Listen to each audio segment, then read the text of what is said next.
Work stress ಯಾರಿಗಿರಲ್ಲ ಹೇಳಿ, definitely ಎಲ್ರಿಗೂ work stress ಇದ್ದೇ ಇರುತ್ತೆ. ಸೊ ನೀವು ಜಾಸ್ತಿ ಸ್ಟ್ರೆಸ್ ಆದಾಗ ಇನ್ ಕೇಸ್ ನೀವೇನಾದ್ರೂ ಆಚೆಯಿಂದ ಆರ್ಡರ್ ಮಾಡ್ಕೊಂಡು ತಿನ್ನೋದಾಗ್ಲಿ ಈ ತರ ಮಾಡ್ತಾ ಇದ್ರೆ ಡೆಫಿನೆಟ್ಲಿ ಈ ವಿಡಿಯೋ ನೀವು ಖಂಡಿತ ನೋಡ್ಲೇಬೇಕು.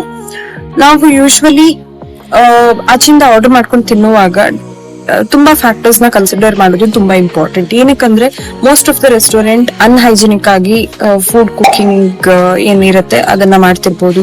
ಇನ್ನೊಂದು ಅನ್ಲೇಬಲ್ಡ್ ಆಗಿರೋ ಫುಡ್ ಐಟಮ್ಸ್ ನ ಯೂಸ್ ಮಾಡ್ತಿರ್ಬೋದು.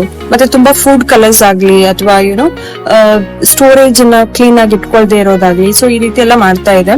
ಬಿಕಾಸ್ FSSAI ಕೂಡ ರೇಡ್ ಮಾಡಿದಾಗ ಇದೆಲ್ಲ ಅಂಶಗಳು ಕಂಡು ಬಂದಿದೆ.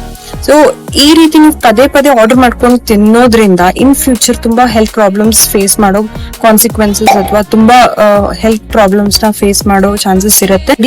ಸ್ಟಡೀಸ್ ಪ್ರಕಾರ ಎವರೇಜ್ ಇಂಡಿಯನ್ ಅಟ್ಲೀಸ್ಟ್ ವೀಕ್ಲಿ 2 ಸಲ ಆಚೆಯಿಂದ ತಿಂತಾರೆ ಅಂತ ರಿಪೋರ್ಟ್ ಆಗಿದೆ.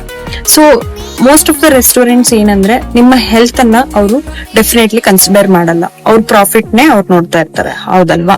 ಸೊ ಪ್ರತಿಯೊಂದ್ ಸಲನೂ ಆರ್ಡರ್ ಮಾಡುವಾಗ ಮೈದಾಕ್ಕಿಂತ ಬೇರೆ ಅನ್ಪ್ರಾಸೆಸ್ಡ್ ಫುಡ್ ನ ಅಥವಾ ಹೆಲ್ದಿ ಚಾಯ್ಸಸ್ ನ ಇನ್ಕ್ಲೂಡ್ ಮಾಡ್ಕೊಳ್ಳಿ. ಹೆಲ್ದಿ ಮೆನ್ಯೂನ ನೋಡಿ ಆರ್ಡರ್ ಮಾಡ್ಕೊಳ್ಳೋದು ತುಂಬಾ ಇಂಪಾರ್ಟೆಂಟ್.